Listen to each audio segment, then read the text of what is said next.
आदाब नाजरीन, आप सभी का इस्तकबाल है मुल्क की बात में। मैं हूं आपके साथ नेहा सिंह। खबरें शुरू करने से पहले एक नजर सुर्खियों पर।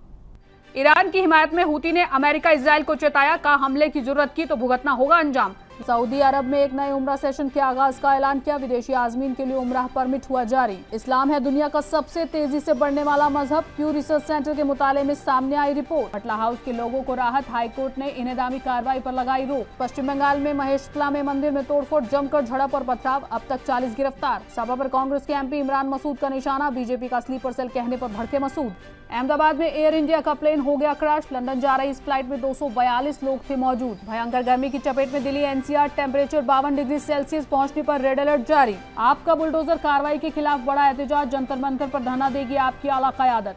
लॉस एंजलिस में अवामी एहतजाज में शिद्दत, डेलस और ऑस्टिन तक फैल गया मरीन तैनात। नाजरीन, हमें ऐसा खदशा है कि सच्ची खबरें दिखाने में हमें जल्द ही चुनौतियों का सामना करना पड़ सकता है और हमारे यूट्यूब चैनल तहजीब टीवी को टर्मिनेट भी किया जा सकता है। इसीलिए आपसे गुजारिश है कि हमारे नए चैनल जिसका नाम है तहजीब टीवी ऑफिशियल, आप उसे अभी सब्सक्राइब कर लें, ताकि अगर हमारा ओरिजिनल चैनल तहजीब टीवी किसी भी वक्त टर्मिनेट हो जाए तो आप आसानी से हमारे बैकअप चैनल से जुड़ सकें। हमारे नए चैनल तहजीब टीवी ऑफिशियल का लिंक डिस्क्रिप्शन में दिया गया है। शुक्रिया।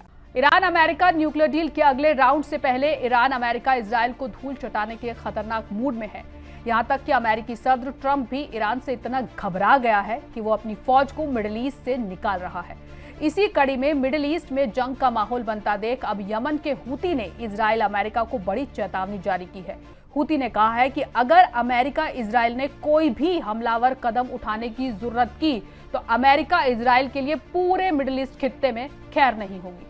ईरान ने ठान लिया है कि अब वो इजराइल अमेरिका को सबक सिखाकर दम लेगा और इसी सिमत में अब ईरान ने जंग के लिए पूरी तैयारी कर ली है। मिडिल ईस्ट में ईरान की जंग की तैयारियों को देख अमेरिका इतना घबरा गया है कि अब वो अपने उन बेसों पर से अमेरिकी फौज को वापस बुला रहा है जहां तक ईरान की खतरनाक मिसाइलें पहुंच सकती हैं। ईरान की जंग की तैयारियां देख उसके प्रॉक्सी ग्रुप ने भी जंग के लिए कमर कस ली है। यमन के लड़ाका ग्रुप हूती ने अमेरिकी इजराइल के खिलाफ ईरान की हिमायत में अपनी तैयारियों की तस्दीक करते हुए बड़ी चेतावनी जारी की है। प्रेस टीवी के मुताबिक एक रिपोर्ट के मुताबिक यमन के असारुल्लाह रेजिस्टेंस ग्रुप ने ईरान के खिलाफ किसी भी हमलावर कार्रवाई के खिलाफ अमेरिका और इजराइल को आगाह किया है और कहा है कि इस तरह के कदम से इलाकाई जंग छिड़ जाएगी। असारुल्लाह के एक जराये ने अमेरिकी हफ्तावार न्यूज़पेपर न्यूज वीक से बात करते हुए ये चेतावनी जारी की। ऐसी खबरें हैं कि ईरान के खिलाफ इजरायली हमले के इम्कान के चलते अमेरिका वेस्ट एशियाई मुल्कों से अपने मुलाजमीन, फौजी और उनके परिवार के मेंबरों को निकाल रहा है। उन्होंने कहा कि यमनी फोर्स ने तैयारी की कि आला पोजीशन अपना ली है क्योंकि वो पहले से ही गजा पर हमला और घेराबंदी और उसके बाद यमन के खिलाफ हमले के बाइस जायोनी दुश्मन के साथ जंग के हालात में है। जराये ने बताया कि यमनी फौज लगातार तैयार है और इजराइल मुखालिफ हमलों को बढ़ाने के लिए काम कर रही है। उन्होंने कहा कि हम ईरान और अपने खिलाफ किसी भी मुमकिन अमेरिकी हमले के लिए भी हाई लेवल की तैयारी पर है। इस्लामिक रिपब्लिक ऑफ ईरान के खिलाफ कोई भी हमला खतरनाक है और पूरे इलाके को जंग की खाई में धकेल देगा। असारुल्लाह जराये ने इस बात पर भी जोर दिया कि अमेरिका को इजरायली हुकूमत की खिदमत में मिडिल ईस्ट के देशों पर हमला करने का कोई हक नहीं है। उन्होंने आगे चेतावनी देते हुए कहा, यह मुमकिन तौर पर अमेरिकी लोगों के हक में नहीं है कि वो इजराइल की खिदमत में एक नए वॉर में शामिल हो जाएं। यमन का सीधा मतलब है कि अमेरिका ने 1.5 चाल चलते हुए इजराइल के साथ मिलकर मिडिल ईस्ट को और ज्यादा बड़ी जंग की आग में धकेलने की कोशिश की तो फिर ईरान और उसके हिमायत याफ्ता ग्रुप एक साथ मिलकर अमेरिका इजराइल पर टूट पड़ेंगे। हज और उम्रा वजारत में 10 जून से हिजरी साल 1447 के लिए उम्रा सीजन के आगाज का ऐलान किया गया है, जिसके साथ ही मुल्क के बाहर से आने वालों के लिए वीजा जारी करना भी शुरू कर दिया गया है। वजारत ने तस्दीक की है कि गैर मुल्की ज़ायरीन के लिए उम्रा परमिट बुध से नुसूक ऐप के जरिए जारी किए जाएंगे, जो हुकूमती खिदमात फराहम करने वाला एक मुत्तहिद डिजिटल प्लेटफॉर्म है। ये ऐप इस्तेकाक रखने वालों को आसानी से परमिट बुक करने और हासिल करने की सहूलत देता है। इसके अलावा ये उम्रा ज़ायरीन के तजुर्बे को बेहतर बनाने वाली कई डिजिटल सर्विस भी पेश करता है। ये एक नए उम्रा सीजन की शुरुआत अलामत है जिसका मकसद ज़ायरीन की सहूलत को बढ़ाना और सऊदी विजन 2030 के मकासद को हासिल करना है। गुज़िश्ता उम्रा सीजन के दौरान सऊदी अरब ने अप्रैल 2025 में उम्रा परमिट जारी करने का अमल बंद कर दिया था और ज़ायरीन की आखिरी रवानगी की तारीख 29 अप्रैल मुकर्रर की थी, क्योंकि ये तारीख हज सीजन 2025 के आगाज से मेल खा रही थी। वजारत ने कहा है कि नए सीजन के लिए तकनीकी और ऑपरेशनल तैयारियां पहले ही शुरू कर दी गई हैं ताकि अमल को आसान बनाया जा सके और हर मरहले पर बेहतरी लाई जा सके। इसके अलावा कई जबानों में डिजिटल और शऊर अफजाई सर्विस की तौसी और जायरीन के लिए सबसे आला दर्जे की हिफाजत और आराम फराहम करने की कोशिशें जारी हैं, जो 2 मुकद्दस मसाजिद के जायरीन की खिदमत में ममलिकत की खास किरदार को उजागर करता है। प्यू रिसर्च सेंटर के एक नए मुताले में पाया गया कि मुसलमानों की तादाद दूसरे तमाम मज़ाहिब के मुकाबले में ज़्यादा बढ़ी है, जिसकी वजह से 2010 और 2020 के दरमियान की दहाई इस्लाम के लिए सबसे तेजी से बढ़ने वाले मजहब के तौर पर साबित हुई है। प्यू रिसर्च सेंटर के आलमी मजहबी मंजरनामे के मुताले ने इस्लाम की तरक्की को कुदरती आबादी में इजाफे का नतीजा करार दिया। रिपोर्ट में यह भी नतीजा निकाला गया कि आलमी सतह पर मुसलमानों की आबादी में तब्दीली का लोगों के मजहब बदलने या छोड़ने से कोई ताल्लुक नहीं है। मुताले में कहा गया है कि किसी भी दूसरे अहम मजहब के मानने वालों की तुलना में मुसलमानों के औसतन ज्यादा बच्चे होते हैं और वो कम उम्र होते हैं। रिपोर्ट के मुताबिक 2015 से 2020 की मुद्दत के डेटा की बुनियाद पर हमने अंदाजा लगाया कि एक मुसलमान औरत अपनी जिंदगी भर में औसतन 2.9 बच्चे पैदा कर सकती है, जबकि गैर मुसलमान औरतों के लिए ये औसत 2.2 बच्चे हैं। इस मुताले ने जो 2010 और 2020 के दरमियान आलमी मजहबी ढांचे में होने वाली तब्दीलियों का जायजा लेता है, ये नतीजा निकाला कि ईसाईयत अब भी दुनिया का सबसे बड़ा मजहब है, जिसके मानने वालों की तादाद 2.3 अरब है। हालांकि इस्लाम और ईसाईयत के मानने वालों के दरमियान का फर्क घटता जा रहा है। रिपोर्ट के मुताबिक 2010 के बाद से दुनिया की ईसाई आबादी में करीब 1.8% की कमी आई है। दुनिया में मुसलमानों की तादाद में इजाफा ज्यादातर उन ममालिक में हुआ जहां मुसलमानों की अक्सरियत है। इस्लाम दुनिया का दूसरा सबसे बड़ा मजहब है, जिसके मानने वालों की तादाद तकरीबन 2 अरब है, जो दुनिया की कुल आबादी का करीब 1/4 है। उसी तरह दुनिया का तीसरा सबसे बड़ा मजहब हिंदू धर्म है, जिसकी आबादी 1.2 अरब है और इसमें 126 मिलियन लोगों का इजाफा हुआ है, लेकिन इसका आलमी आबादी में हिस्सा करीब करीब वही रहा। यहूदियत में तकरीबन 10 लाख लोगों का इजाफा हुआ है और अब ये दुनिया की आबादी का 0.2% है। बौद्ध मजहब वाहिद अहम मजहब है, जिसके मानने वालों की तादाद में 2010 के मुकाबले 2020 में 18.6 मिलियन की कमी हुई है। बटला के लोगों ने फिलहाल राहत की सांस ली है, जब दिल्ली हाई कोर्ट ने मुमकिन मुतासिरीन को कोर्ट जाने के लिए 3 दिन का वक्त दिया। कोर्ट ने कहा कि अगले हफ्ते तक बटला हाउस में कोई तोड़फोड़ नहीं की जाएगी। वहीं आम आदमी पार्टी के MLA अमानतुल्लाह खान को बटला हाउस के इन्हदामी कार्रवाई के खिलाफ अपने दरख्वास्त वापस लेने की इजाजत दे दी। कोर्ट ने कहा, हमें ये देखने की जरूरत है कि जब लोग इमारतें बनाते हैं और अचानक जागते हैं और उन्हें गिराने का फैसला करते हैं तो अफसरान क्यों सो रहे होते हैं। हमें इंसाफ को यकीनी बनाने की जरूरत है। ये हुक्म तब आया जब DDA ने इन्हदामी कार्रवाई को रोकने के लिए कोई रस्मी यकीन दहानी कराने से इनकार कर दिया।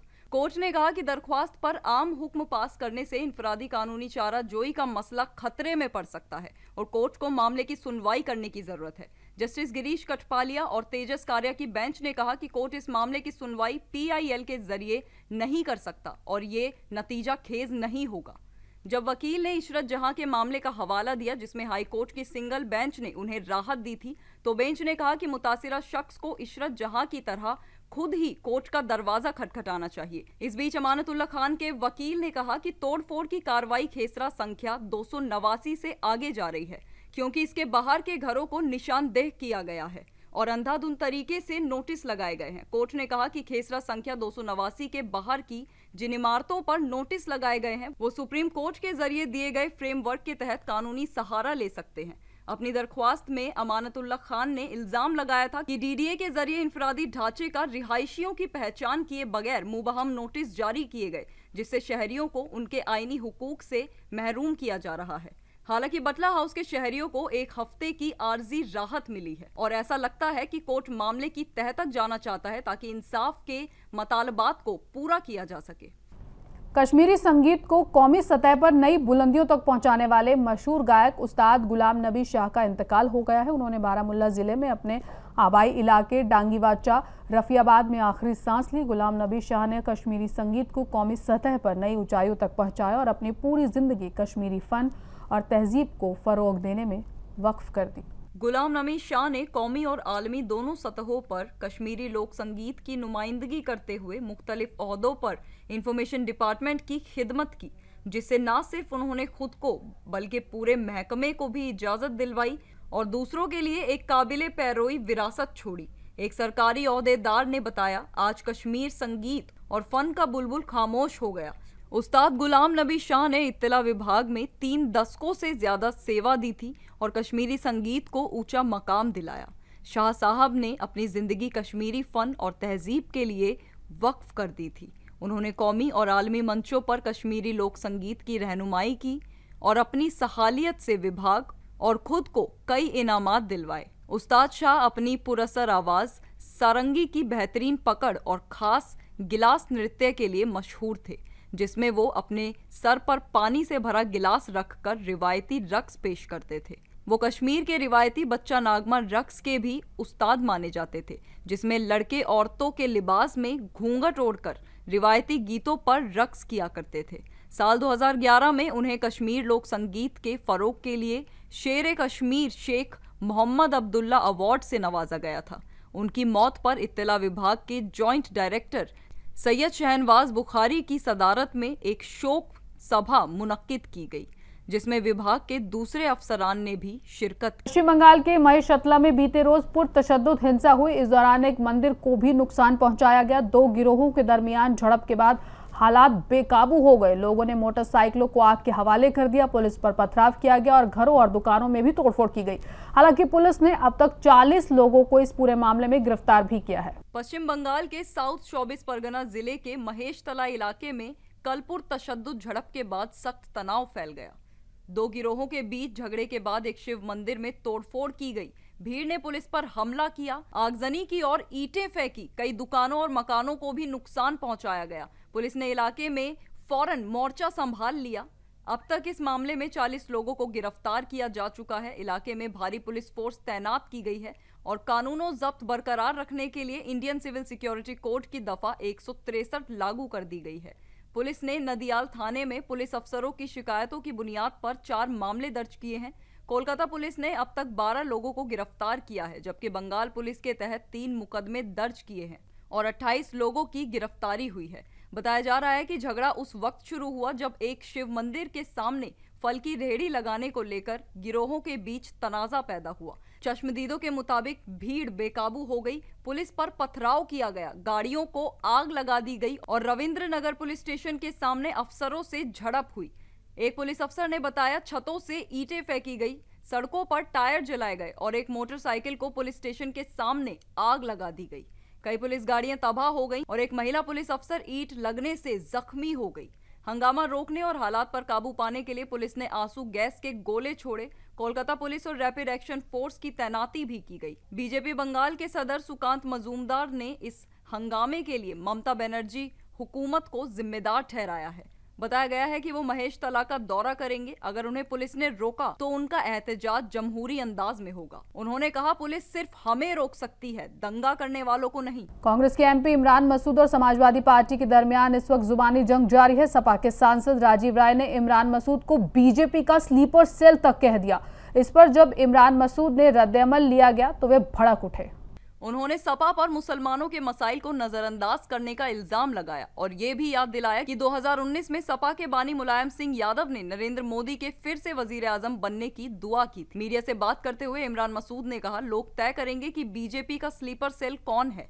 आगे चलकर आपके लिए बीजेपी का रास्ता खुल सकता है, लेकिन हमारे लिए कभी नहीं। जब वक्फ अमेंडमेंट बिल पार्लियामेंट में पास हुआ तो आपने अपना स्टैंड वाजे कर दिया। पूरे मुल्क ने देखा कि आपने किस तरह की तकरीर की। सब समझ गए कि असल में मजाक कौन उड़ा रहा है। इस मुद्दे पर आपकी तरफ से कोई अमेंडमेंट तक पेश नहीं की गई। उन्होंने आगे कहा, मुसलमानों के अहम मसाइल पर आप खामोश रहते हैं।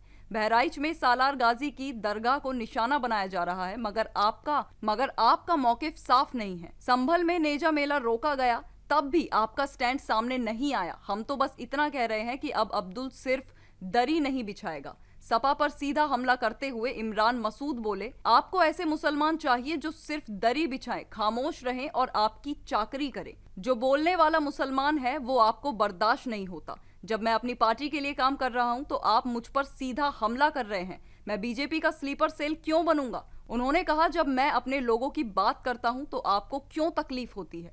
जितने बोलने वाले मुसलमान थे आपने सबको खत्म कर दिया। आजम खान की तबाही किसी से छुपी नहीं है। जाहिद बेग 1 साल बाद जेल से बाहर आए हैं। इरफान सोलंकी अब भी जेल में हैं। तो तकलीफें तो हमारे हिस्से में आई हैं, आपके हिस्से में तो सिर्फ सुकून आया है। तो अब फैसला लोग करें कि बीजेपी का एजेंट कौन है, जो तकलीफ झेल रहा है या जो मजे में है। एयर इंडिया की लंदन जाने वाली फ्लाइट A1171 अहमदाबाद में टेक ऑफ के 2 मिनट बाद क्रैश हो गई। प्लेन बीजे मेडिकल कॉलेज के रेजिडेंट डॉक्टर्स हॉस्टल पर गिरा, जिससे इमारत में आग लग गई। फ्लाइट में 242 मुसाफिर थे, जिनमें कई विदेशी शहरी भी शामिल थे।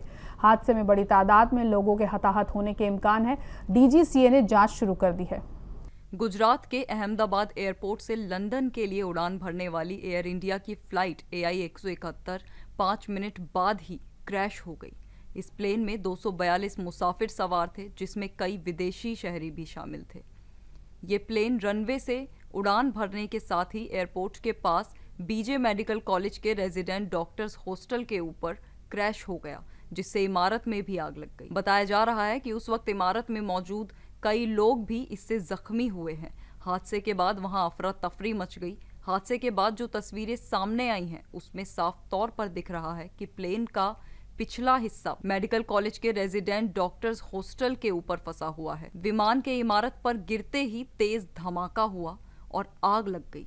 इसके बाद हर तरफ धुएं का गुबार दिखाई देने लगा। हादसे के बाद DGCA की टीम वहां मौके पर पहुंची, जिसके बाद हादसे की जांच की जाएगी। प्लेन हादसे के बाद उसमें सवार लोगों को निकालकर अस्पताल पहुंचाया गया।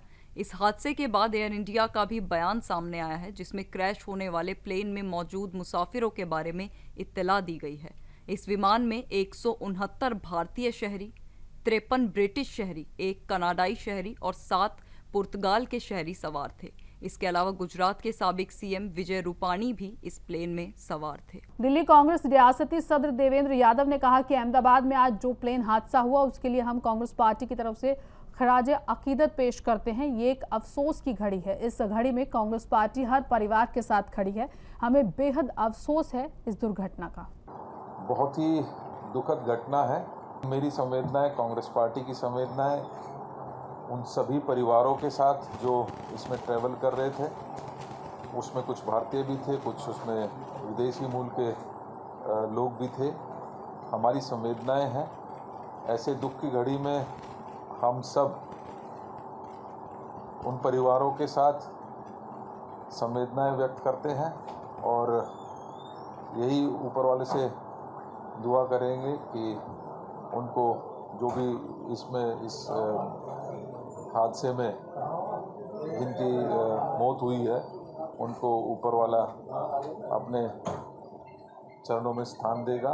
दिल्ली नगर निगम की स्टैंडिंग कमेटी के लिए बीजेपी ने चेयरमैन और वाइस चेयरमैन दोनों ओहदों पर जीत हासिल कर ली है। चेयरमैन के ओहदे के लिए सत्या शर्मा और वाइस चेयरमैन ओहदे के लिए सुंदर तंवर ने जीत हासिल की है। स्टैंडिंग कमेटी के मेंबर राजपाल सिंह ने कहा कि मुल्क की आवाम को बीजेपी पर भरोसा है, इसलिए लगातार बीजेपी जीत की ओर बढ़ रही है। भारतीय जनता पार्टी के नेतृत्व में स्थायी समिति करेगी और स्थायी समिति की ये जीत दिल्ली के जनमानस की जीत है, देश के यशस्वी प्रधानमंत्री श्री नरेंद्र मोदी की जीत है। उनके नेतृत्व में आज हिंदुस्तान सोने की पुनः चिड़िया बनने जा रहा है। आज उसी क्रम में दिल्ली को अपना स्वरूप मिला है, दिल्ली को स्टैंडिंग कमेटी मिली है। दिल्ली के रुके हुए सपनों को साकार करने का भारतीय जनता पार्टी का हमारे प्रदेश अध्यक्ष वीरेंद्र गौतम जी के नेतृत्व में, उनके आशीर्वाद से, हमारे लोकसभा के सांसद श्री रामवीर सिंह बिधूड़ी जी के नेतृत्व में, श्री हर्ष मल्होत्रा जो हमारे केंद्रीय मंत्री हैं उनके नेतृत्व में, बहल कंवलजीत जो हमारी सांसद है उनके नेतृत्व में आज हम बहुत अच्छे मतों से जीत करके दिल्ली को नया इतिहास दिया है। दिल्ली, पंजाब, हरियाणा और राजस्थान में आज भीषण गर्मी का रेड अलर्ट जारी है, क्योंकि IMD ने बढ़ते हुए दर्जा हरारत के दरमियान सख्त गर्मी की वार्निंग दी है। IMD ने कहा कि मगरिबी हिमालयी इलाकों समेत उत्तर पश्चिम भारत में 13 जून तक लू चलने का इम्कान है। दिल्ली और NCR के अस्पतालों, खास तौर पर गुड़गांव और नोएडा में हीट स्ट्रोक और डिहाइड्रेशन के केसों में इजाफा हुआ है। डॉक्टरों का कहना है कि वो रोजाना कम से कम 1 से 2 मरीज ऐसे देख रहे हैं जिनमें तेज बुखार, उल्टी जैसा एहसास, कम ब्लड प्रेशर और कंफ्यूजन जैसे सिम्टम्स पाए जा रहे हैं।